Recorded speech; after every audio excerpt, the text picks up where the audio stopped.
Siinä on lollia ja se tulee ton näytön omista kaiuttimista.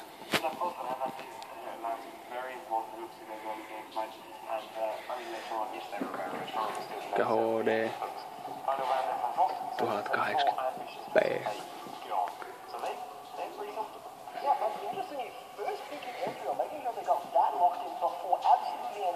Aika diskanttipohjaiset no omat kaiuttimet tuossa, mutta kukaan niitä muutenkaan käyttää. Sitten tuohon saa kuulokkeet sakit tuohon näyttää. Aika järjettömän kokoinen se on kyllä. Ei ainakaan isompaa missään nimessä kannata laittaa.